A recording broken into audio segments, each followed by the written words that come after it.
All right. Good evening, Hawks fans. Welcome to our first preseason live stream for the end of 2024. On Monday this week, Christmas arrived early as at the Hawks Nest with the Hawks squad, old and new, went out on the park for the first time this preseason as they prepare for season 2025. It was meant to be the first to fourth year Hawks. However, the majority of the senior players were out there as well, which was awesome to see, showing the buy-in from the playing ground as they strive to go better than in 2024. Welcome to our Talking Hawks live stream. I've got two guests here with me tonight. All of us were at the training on the weekend. Tim, how was your experience down there on what was a drizzly morning? I absolutely loved it. I thought it was fantastic to get down there. I was hoping to see the new recruits. I was really looking forward to seeing Matt Hill and Jamie Henry, as well as Cody Anderson and also Noah Mraz. And then when I got down there to see James Sicily back out on the park after his shoulder reconstruction, Will Day as well, and then seeing the likes of Tom Barras and Josh Battle, who didn't have to be there for another 7 days out there, just made the whole mood, it was like Christmas. It really was, because you had these shiny brand new toys that were all out there, and we got to see a first glimpse of them in Hawthorn colours. Yeah, definitely so exciting. Ollie, you are new here on the live streams at Talking Hawks, doing some behind the scenes work, but welcome to our YouTube. Give a hi in the comments, everyone. Ollie, how was your experience down there? Thanks, Lauren. Thank you for having me. I'm in a similar boat as Tim. It was great fun to get down there. Really, really exciting. Already lots of energy down there, and the players are obviously raring to go. And there's this kind of already this kind of palpable excitement that you can really feel, and that just kind of is shown by all the senior guys that didn't need to be down there. Everyone on the track, running laps in the gym. It was really good vibe, and there's obviously a lot of excitement for the year to come.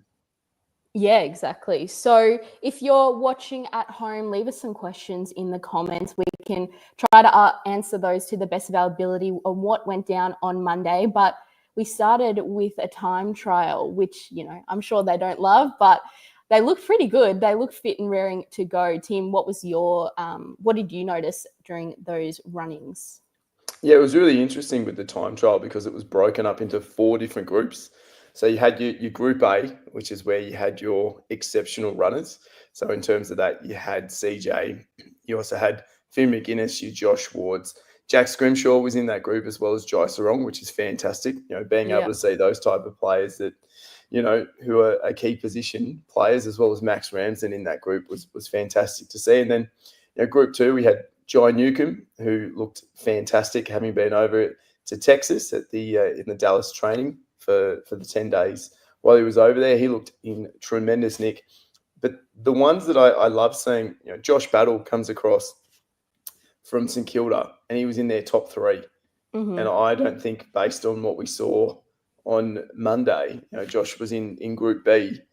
He's probably not going to be in our top, 5, maybe even 10 in terms of endurance running, which goes to show the depth that we have for these players. And then you had Sammy Butler, who was in Group C, coming back from that horrific break that he had. And he was able to outlast and outgun Carl Lehman, who we know is an absolute freak when it comes to that endurance running. And it was just wonderful seeing them all out there in such good nick. I had a chat with Peter Burge when they came off the track, and I said, Burgey, they look like they've come back fit and firing. And he sort of rubbed his hands together and said, I'm liking what I've got to go with in terms of this group, because they've all come back in tremendous nick. And a 6-minute time trial is something different. It's not what they normally would do. Last season, they did the yo-yo test on day 1, where we know Josh Weddle got 19 point something and almost broke the record in terms of that endurance test. So to do the 6-minute time trial rather than a 2K, and I've seen this on social media, people talking about why wasn't it 2 kilometres or 3 kilometres? Why was it a certain time? And I think it was just in terms of the players, you've got 6 minutes, get as many laps as you can, and that's sort of where your starting point's going to be. And I'm sure they'll do it again later on in the preseason to see the growth in terms of how the players have gone so far with it. Yeah, I think your point about Sammy Butler was a big one. Like, I was stunned when I saw him out there. I knew he was coming along pretty well, but to just see him like running like that in front of everyone, in front of the pack. He looked so good. Ollie, who stood out to you? If you can give us one or two names, can you give us someone who really stood out on the track? Oh yeah, everyone really looks in real good nick. But for me, Kalsha Deer, he looked really, really good, especially for, I was talking to Tim and others that saw him run last year, about this time last year towards the start of preseason, and we're just shocked at the strides he's made. He does look kind of physically bigger than he was last year or towards this year as well. But his running in particular really impressed me. Others, Cam McKenzie looked good as well, and Will McCabe was keeping up with Kalshier. They were running alongside each other for the majority of the 6 minutes before Kalshier kind of pulled away late. But just a few kind of young, exciting up-and-comers who are obviously building on what's been a really strong 2024. So, yeah, that's really exciting.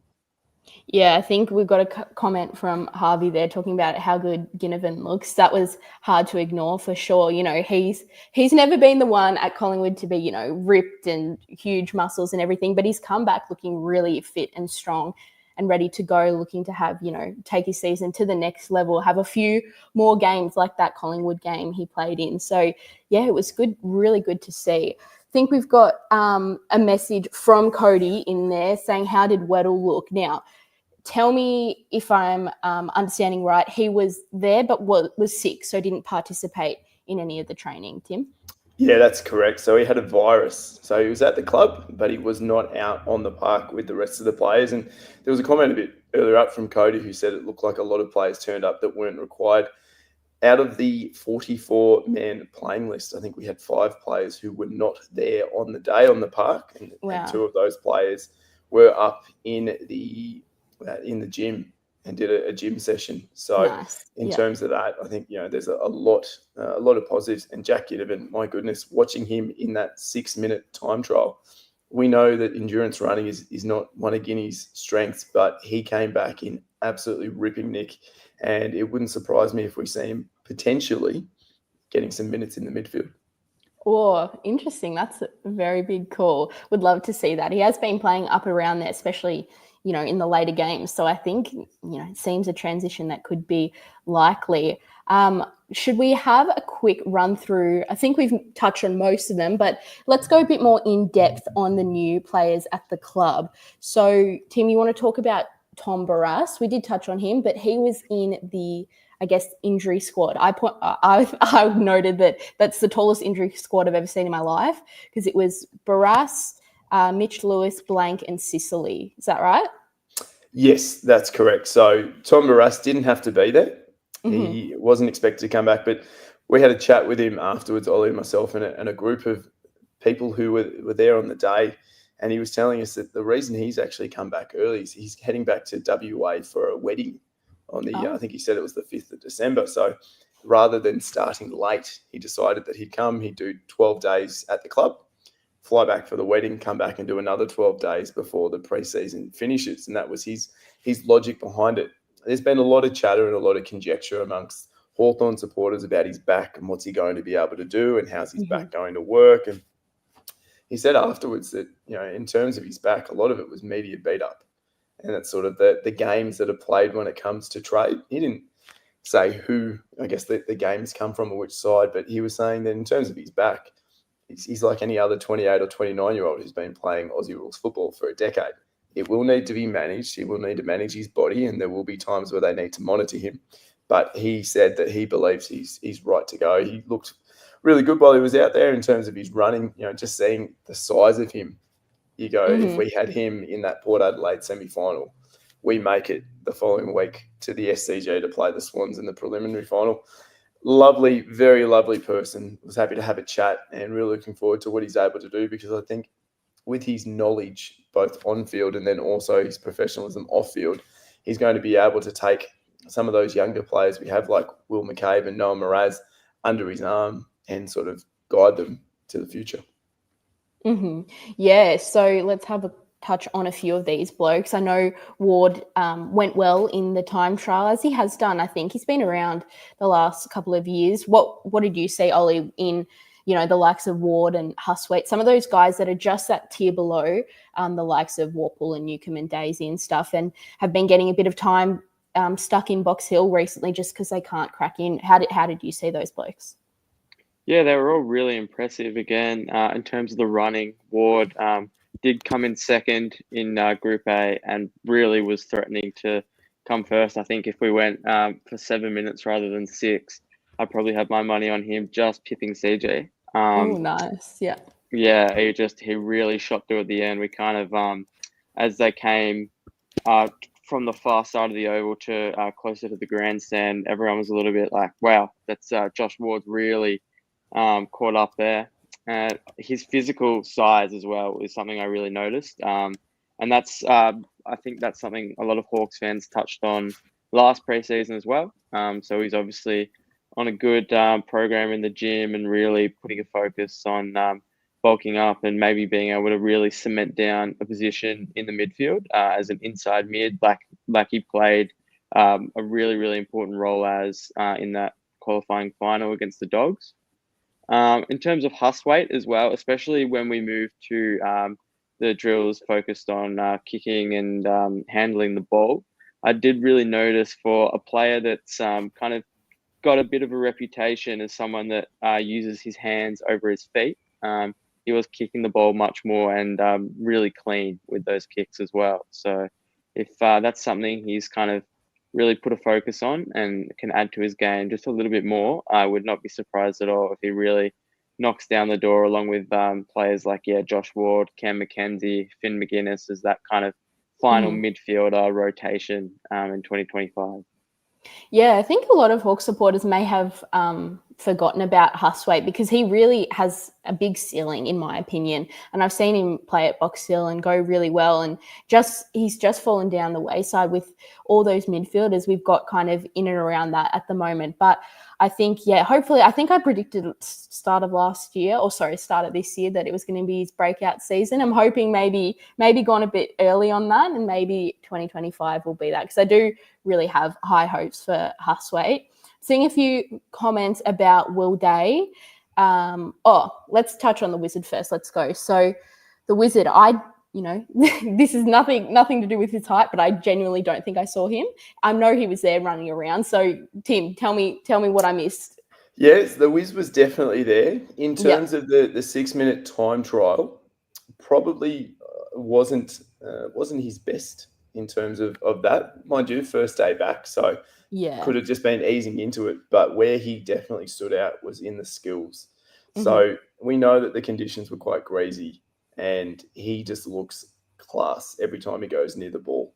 So watching him on day one in preseason, whenever the ball was near him, just bursting onto it or being able to hit a kick 30, 40 metres and find a target, I think second-year blues is something that we won't expect to see from the Wiz, and I don't think we're going to see it, because watching him out there on Monday, I think he's ready to tear it apart. And I think, based on what we saw at the back end of season 2024, if he's able to bring that in 2025 and beyond, we're going to be very, very happy Hawthorn supporters, that's for sure.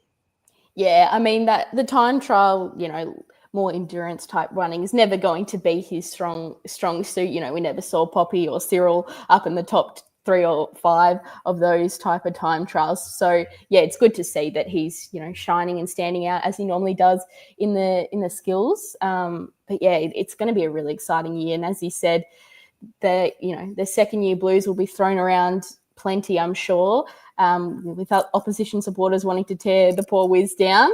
But I don't think it's coming. I think he's just got too much grit and determination for that. So as we touched on just quickly before, Will Day, now he's my favourite, so I need to know how he's looking. Ollie, can you give me anything that will get me excited? And we know he had that injury towards the back end of the year.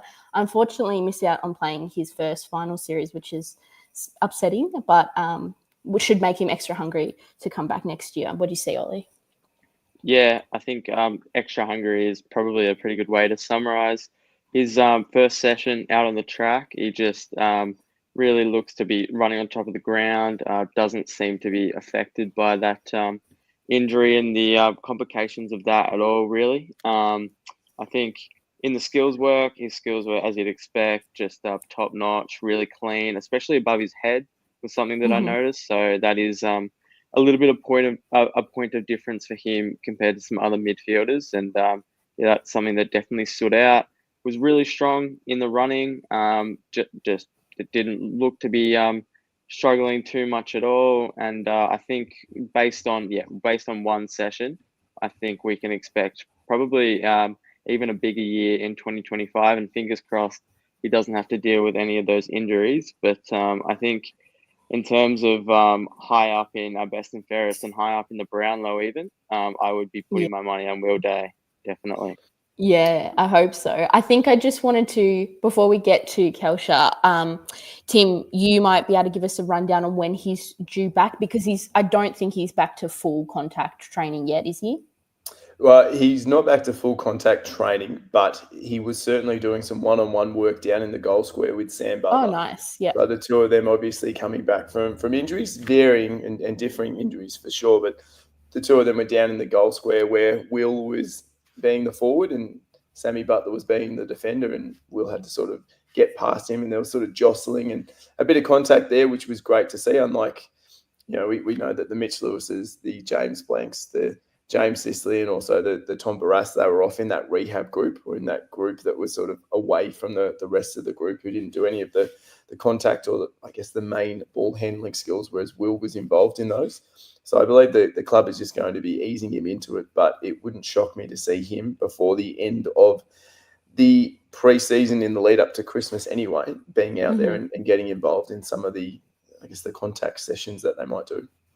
Yeah, I think maybe just that delayed start might even be good for him, because we know he got injured at the start or in the middle of last preseason, typically with that stress fracture, I think it was, which is kind of that overuse injury. So, if he's just slowly building up, hopefully that can lead him to, less interrupted preseason. But I think we pulled up a comment before about Kelsha Dia. We did touch on him at the start of the live, so go back and have a look once this is over. But yeah, the main points that Ollie laid out were that he's looking bigger, fitter, looking ready to go. So yeah, it's good to see another one who could supposedly potentially fall into that second year blues, but I think Kelsh will be able to succumb that, get over it, and have another good year.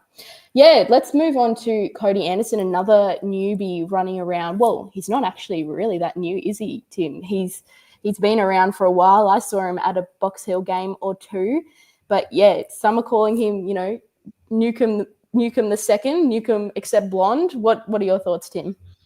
Yeah, it was great to see him out there. He was out there earlier this season. He did a couple of sessions with the Hawks in the lead up to the end of 2024 as one of our next generation academy players. So it was great to see him actually out there officially in the Hawthorn colours. It was quite interesting. Ollie knows him very well, and we were having a discussion during the 6-minute time trial, because he started off like a house on fire, and then he sort of started to slow down towards the end of it. And Ollie was saying that in terms of Cody's strengths is that short burst running. That's where he's going to be fantastic to see. And they did a couple of full-length drills, and just seeing him when he exploded onto a handball, those first 5 or 6 steps, my goodness, incredibly quick. And he will be one that we'll love seeing at Box Hill. I know there's a lot of talk from Hawthorn supporters as to will he break into that starting 23 at the very beginning of the season. I think that's something that we might see towards the back end of the 2025 season. We might see a debut game, but I'm really looking forward to seeing what he's able to do at Box Hill. And, we have some great development coaches, but Zane Littlejohn, who's also the Box Hill coach, Andy Collins, Dave Mackay. There's so many fantastic development coaches that we have at Hawthorn. And, yeah, really looking forward to what Cody's able to do under their tutelage this year.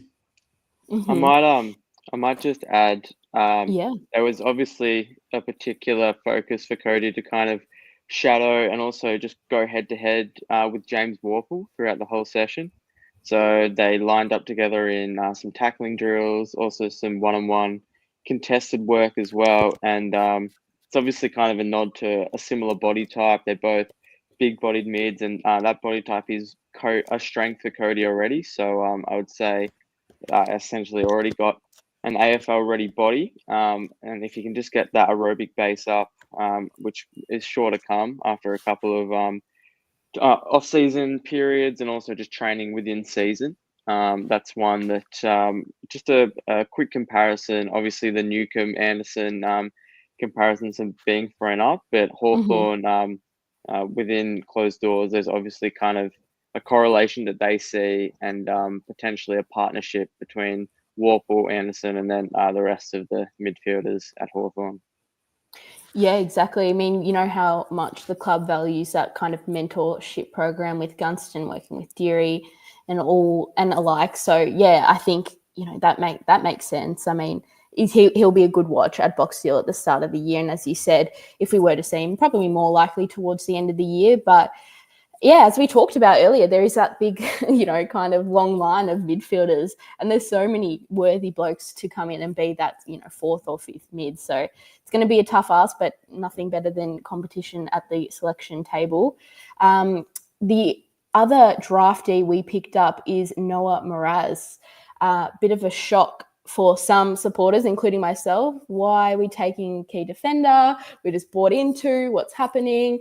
But I saw some of his highlights and you can't hate what you're seeing there. He looks really good. And I think we picked him up, you know, a bit of a slider as well, which is nice. Tim, can you give us your rundown on him? He's very tall. What's he, nearly 190, 200?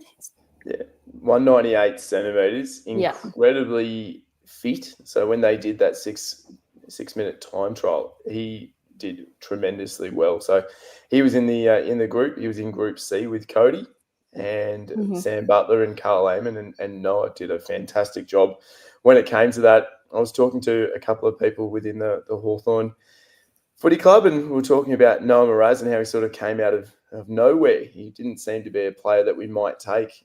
And one of the comments that was made was he could be the long-term partner to Will McCabe later on down the track when we see Josh Battle and Tom Barrass, you know, heading off into the pasture later on in their career, and you've got two possible ready-made key defenders ready to go. And because we have these key defenders ahead of him, it means that for Noah, he's got plenty of time to actually work on his craft and develop his game sense, and there's no rush. And that was one of the big things when it comes to that, because for a player who was highly touted, which Noah certainly was before he had his navicular injury, it means that there's no rush. We don't have to, you know, try and get him ready to go by, you know, round 10, round 11, round 12. We can actually take our time with him, let him develop. And one of the interesting things that's I guess, going to unfold, and it'll be interesting to watch for us Hawthorn supporters, is his ball drop. Because he's got a very, very rigid ball drop at the moment. And it'll be fascinating to see, because we know Sam Mitchell was one of the best disposers in terms of AFL footy in the modern era anyway. And it'll be interesting to see if Sam is able to work with him on that ball drop, because at the moment it looks very rigid and very robotic. It'll be fascinating to watch that develop in his time at Hawthorn. Yeah, exactly. We're getting lots of these questions. These are the big ones to talk about in pre-season, ones that will probably span the entire time up until we see those practice matches. Sicily playing forward. Maybe we'll just touch on it very quickly. What do we think? We'll start with you, Ollie. Just a sentence or two. Sicily forward or back, or a bit of both? I think for me, at least, I think a bit of a mix between forward and back, depending on what's needed in the game and what types of matchups are being thrown up. I think that's where I best see him. Obviously, it all is dependent on injuries and how the team's meshing as well. And obviously, you have to factor in Barrass and Battle, and maybe even we see a bit of a partnership between Battle and Sicily, I would say, where one of them swings forward, one of them swings back. I think it's going to be really flexible and really kind of up to Mitchell and what he wants to do with that particular game, rather than a concrete position throughout the whole year. Yeah, Tim, just quickly, what are your thoughts? I know you spoke about this on the pod, I think a little bit with Matt a couple of days ago. So yeah, what's your thoughts? Yeah, if you haven't listened to the pod, go and have a listen, because we do a big deep dive. I think Sicily plays back. He's an All-Australian key defender, or a defender for a reason.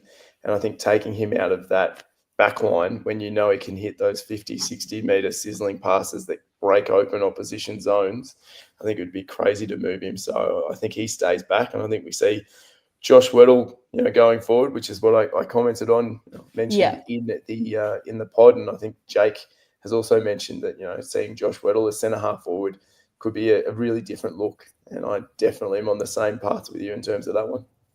Yeah, see, I didn't realize how linked we were, Timmy. I'm the same. I think Sicily, 90, 80% down back, he's nearly a lock for that All-Australian team as long as he stays fit.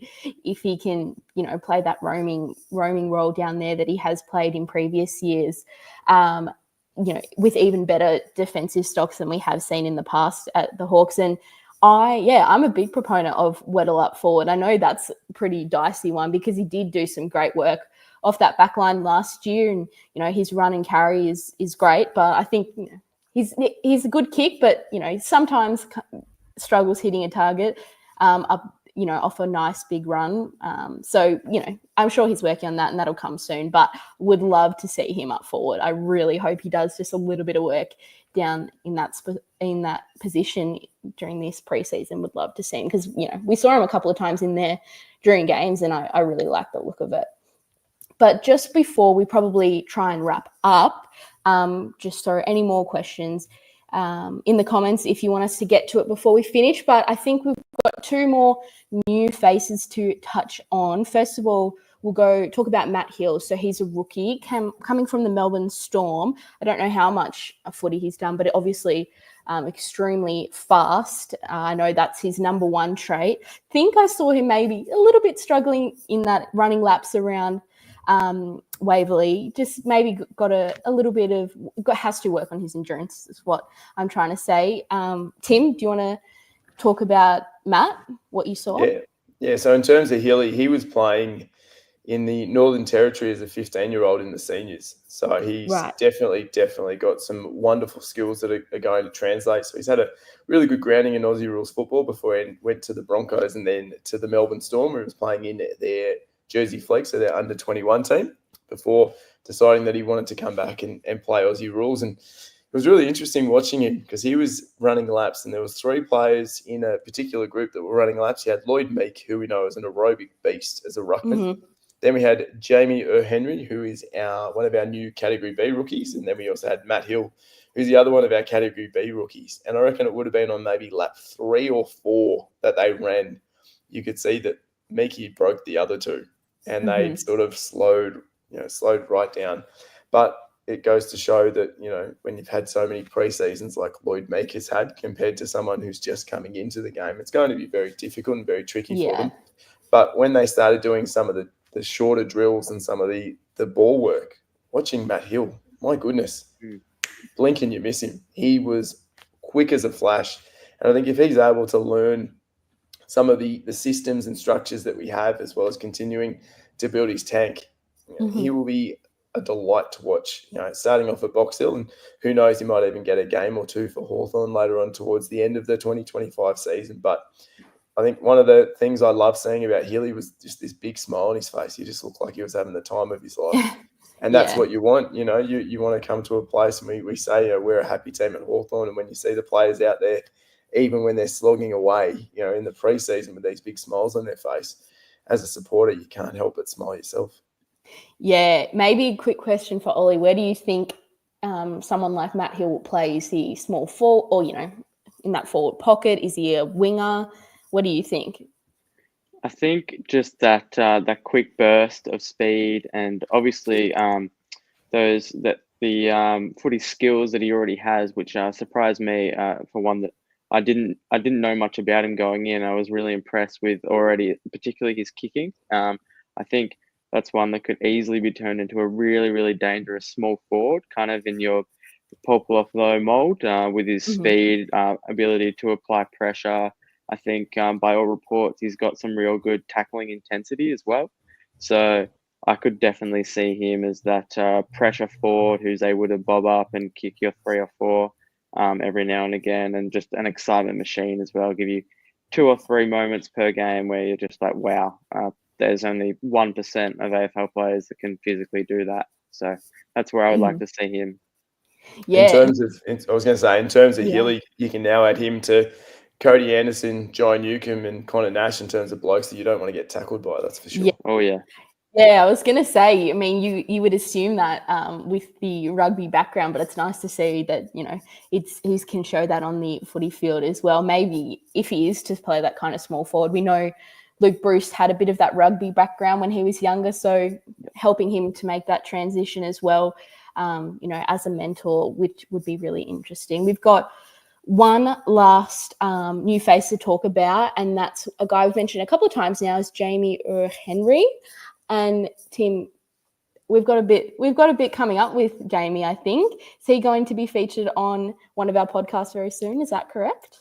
Yeah, so later on this week, we've got Jamie on the Talking Hawks podcast. So he's coming on to discuss his transition from playing basketball and moving into the Hawthorn Footy Club as a Category B rookie. Really lovely young bloke. So really looking forward to sitting down and chatting with him. It was really interesting watching even his development. So he was down at the club towards the back end of the 2024 season when they were sort of looking at him as a prospect for being a Category B. He was, I guess the club tried to hide him, but when you're 209 centimetres, it's very, very difficult to hide. Wow. So some would say he was sort of hiding in plain sight. But even seeing his development from when he was out there at the back end of the season, so we're talking about 3 months ago, to what he was able to do on Monday, you can see that he's come along in leaps and bounds. And it's a testament to not only the development coaches at Hawthorn, but also to the strength and conditioning and the high performance team, because they do a tremendous job of getting these players in tip-top shape to be able to come back on day one, ready to give their all for the pre-season and hopefully push for a berth in round one. Yeah, exactly. And I'm sure these blokes will be featuring at Box Hill nice and early as long as they stay fit. So it'd be good to get down there and have a look. And yeah, as you said, you know, it's the rookie kind of spot on the list is one which is more of a free hit, you know, and you can get some absolute gems from there. So really exciting about those two. Ollie just confirmed for me he's going to train as a ruck forward. Is that what you think, or is that what you've been hearing? Yeah. So he's an absolute mammoth of a man. Really, really tall, and that's something like a 7-foot wingspan as well. So something that could, so something definitely could be used as an asset, particularly in the ruck, but also just plump him in the goal square, put it on his head, and I'd be tipping that he takes a fair few big towering marks as well. So I think definitely that. Probably, I would say 70-30 split between the ruck and the forward line. Obviously, all depending on how well he develops his aerobic base and continues to stack on some size throughout pre-seasons ahead, which I'm sure he'll be able to do well. Yeah, exactly. Well, I think, is there anything more you'd like to say? Maybe we just have a quick touch on some of the players that are injured. So we have spoken about some of that injury group. One I didn't see out there was Frosty. Is he back soon? We know he had, did he have that surgery at the end of the year? Yeah, so Frosty had the broken foot, which unfortunately put him out. You know, he was in tremendous form for us all year as an undersized fullback, and you know, did a tremendous job in the game. The elimination final against the Western Bulldogs before he unfortunately had the fracture in his foot. We saw him out on the crutches. It's been 3 months now, pretty much, between that game where he got injured and to where we are today. And on Monday, I was speaking to Frosty, and he was on the Alter G treadmill. So that's the treadmill that we've seen Mitch Lewis and James Blank and also Sammy Butler on, where it sort of takes some of their body weight away to help them to start to be able to run. And on Monday, Frosty was at 75% of his body weight. And if all goes to plan and there's no injuries or no little mishaps between now and the following Monday, we should see Frosty back out there running on dry land, which is, you know, absolutely fantastic to see. And then I just saw someone in the comments section spoke about Bailey McDonald, who last season unfortunately had a wretched run with injury. He looked great out there on Monday. He was in Group B, so he came second to Jai Newcomb. And I think he's one that we know he's got a ton of pace, and he's got, definitely lots of speed. And it's going to be interesting to see as to how he he fits into that back line because there are so many different combinations and so many different players that could possibly or potentially play in that back line. It's one of the things that we did speak about in the podcast that Matt and I did, where we spoke about some of the burning questions, and there's been so many really burning questions that supporters have got. And I think it's just fantastic to be able to talk about the team because they left us on a really big high at the end of season 2024. And I think as supporters, we're looking forward to seeing season 2025 go a couple better. Yeah, exactly. I think there's a lot of blokes out there that are going to be exciting. This is the time of year where, everything's looking very hopeful and exciting. And so, let's just bask in that for now. And we'll try and keep you updated. Make sure you, Timmy, maybe do you want to drop your X or Twitter username? Because I know you keep up. I'll make sure to update all the Hawk supporters with stuff going on at training. Yes, so my Twitter handle or X handle, whatever it's called at the moment, is at Numo03. So you can jump on there. And I'm also on, is it the new one, Blue Sky? So it's Numo89 at Blue Sky. So if you jump on there, there's always different bits and pieces that we put on there. So we had the information about Frosty earlier on this week that was there. And also we got to the press conference with Jai Newcomb and also Andy Gowers, and we're able to ask a few questions that hopefully Hawthorn supporters want to know. Yeah, exactly. We've just got maybe one last comment. Seamus Mitchell, I call him the forgotten man because we loved him for most of this year and then just had an unfortunate, I think it was an unfortunate injury, just a 1 weeker that took him out of the side, and then he just struggled to get back in. But he was going, he was flying at points of this year. So, he's another one that you could, that needs to be in contention for that round one team or opening round team, I guess now. So, he's another one. Ollie, did you see Seamus out there? What do you think about him? Yeah, that's a really good one to touch on. One that is, definitely been forgotten about, coming from one that, he was kind of celebrated as the next up and coming halfbacker in the mold of Impey or even of past times, Brad Hill, that kind of player. But his running is one of his strong suits, and that was nothing different on Monday. He really shone in that respect, but also his kicking as well is just really, really clean. Doesn't necessarily bite off those big 50 James Sicily kind of kicks, but I don't think, just while I was watching him, I don't think he missed a target. So he's one that definitely a really reliable player, and probably will start the season at Box Hill as more of a depth player, but I could definitely see him coming in to fill a spot in terms if there was an injury or that kind of thing. And I think that's more of a nod to the depth that Hawthorn has developed over the last few years. And I think if he was on a different team around the AFL with a bit of a weaker list, he would definitely be a player in the starting 23. Yeah, exactly. I think we probably will wrap it up now. So I think we had a really good chat. We wanted to, jump on tonight for the first time in a while, have a chat about, first day back, all the new players. So hopefully we've answered those questions about all those guys. I know there's so many more discussions that will come over preseason, like who's going to play opening round, who's going to play in that back line, who's swinging forward.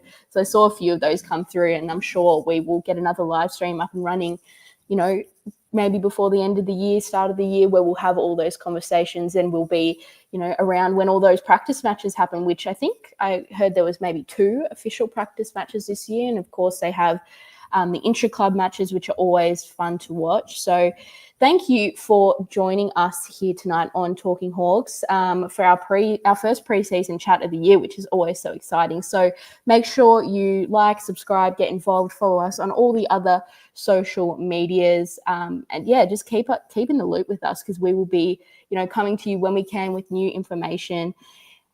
Ollie, Tim, maybe giving me one or 2 sentences about what you're looking forward to for the rest of the preseason. Maybe we'll go to you, Ollie, first. Oh, I'm just really excited to just see Hawks football again. I know it's only been a couple of months since that loss to Port Adelaide, but it's obviously fueling them, and it's going to be lead into a big 2025, which I'm really, really excited about. Yeah, beautiful. Tim, What about you? What are your last sentence or two before we'll get off for the night about the preseason to come? I'm really looking forward to seeing when the match simulation starts taking place, because that's when you start getting, I guess, the permeations of what the different combinations might look like, or which way the club might decide to go in terms of starting positions, and seeing the likes of CJ and Finn McGuinness and Josh Ward coming back and ripping Nick. It's going to be great watching them competing against each other for a limited amount of spots in that senior team. Yeah, and exactly the last thing I'll say is that the women's loss in the AFLW to Port Adelaide was so unfortunate, and it just sparked that hunger in me again to see these guys back out there and proving them wrong, going even further than we did last year. So then that all starts with a good preseason. So yeah, really looking forward to what will be season 2025. And thank you all once again for joining us tonight, and go Hawks.